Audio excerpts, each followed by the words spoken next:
నందు దేవుని వాళ్ళారా, ప్రభు పేర శుభములు తెలియచేస్తూ, భూమి మీద మనుషుడే చాలా జ్ఞానవంతుడు అని అనుకుంటున్నాడు.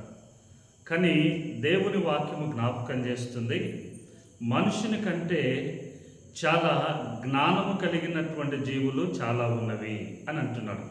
వాటిలో కొన్ని మనము చూద్దాం. సామెతల గ్రంథము 30వ అధ్యాయము 24వ వచనము ఇలాగ నాకు జ్ఞాపకం చేస్తుంది.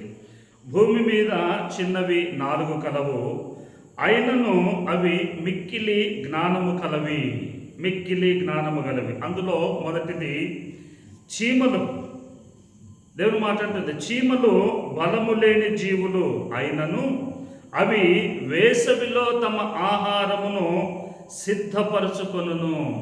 చీమలట వేసవిలో ఆహారాన్ని సిద్ధపరచుకుంటాయి. రెండవది చిన్న కుందేలు, బలము లేని జీవులు, అయినను అవి పేట సందులలో నివాసములు కల్పించుకొనును. ఎవరికి దొరకకుండా ఈ చిన్న కుందేళ్ళు పేట సందులు, రాళ్ళ సందులు మధ్యలలో అవి నివాసములు ఏర్పాటు చేసుకుంటున్నాయి. మూడవది జ్ఞాపకం చేస్తాడు, మిడతలు. మిడతలకు రాజు లేకపోయినను అవన్నీ పంక్తులు తీరి సాగిపోవును.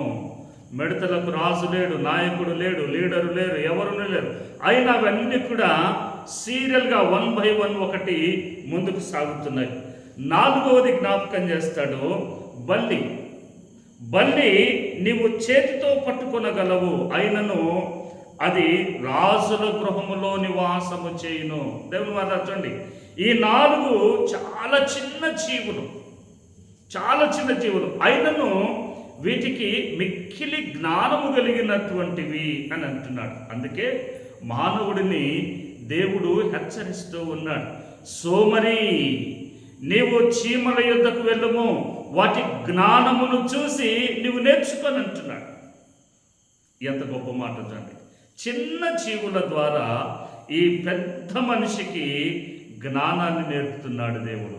కనుక సమాజము కాదు, లోకము కాదు, భూమి మీద దేవుని చేత సృష్టించబడిన చిన్న జీవుల ద్వారా దేవుడు మానవుడికి జ్ఞానాన్ని చూపిస్తూ ఉన్నాడు. అందుకే నీవు దేనిలో గొప్ప అని నీవు అనుకోకుండా ప్రతి దాని నుండి నీవు నేర్చుకోగలిగితే నీవు గొప్పవాడవుతావు. దేవుడు నిన్ను అలాగున నడిపించును గాక.